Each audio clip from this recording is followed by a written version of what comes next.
The Enchanted Tale Quest. Once upon a time in the enchanted realm of Fairy Glen, Twinkle and her fairy companions were preparing to retire for the night.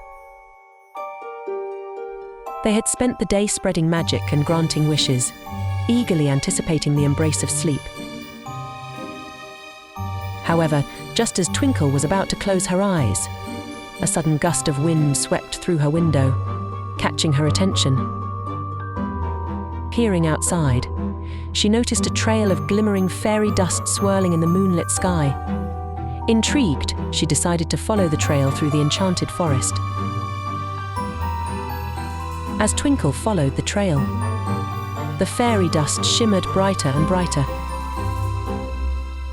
leading her to a secluded glen where she stumbled upon an ancient tome nestled amidst the blossoms.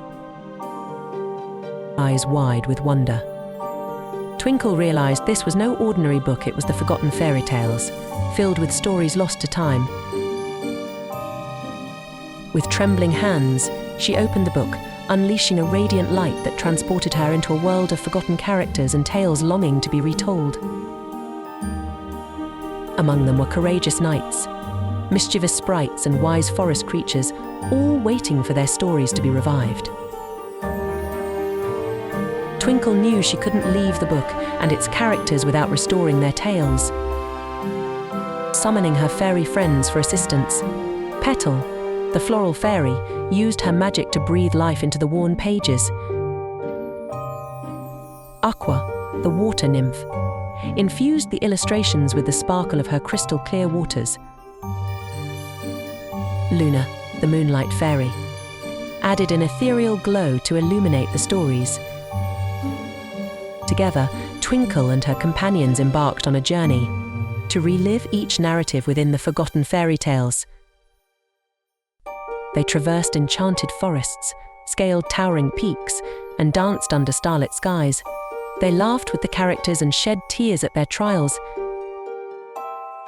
With Twinkle's resourcefulness, they repaired fractured storylines and forged joyful conclusions. As the final tale reached its conclusion, the forgotten fairy tales began to fade away. The characters smiled with gratitude, knowing they could return to their tales once more. Twinkle and her companions bid them farewell, promising to hold their stories close to their hearts. With a final sprinkle of fairy dust, Twinkle closed the forgotten fairy tales and returned home. She settled back into her cozy bed, feeling fulfilled and overjoyed. She realized that even though she had given the characters their stories back, they had given her something in return: the magic of imagination, friendship, and the power of a good night's story. And so, as Twinkle drifted off into a peaceful slumber, she whispered with a smile, "Good night, lost storybook. Sweet dreams and happy tales to you." And dreams of magical adventures filled her night, knowing that the power of storytelling would always be cherished in Pixie Hollow. Thank you for listening, and don't forget to like and subscribe. I'll see you next time. Bye-bye.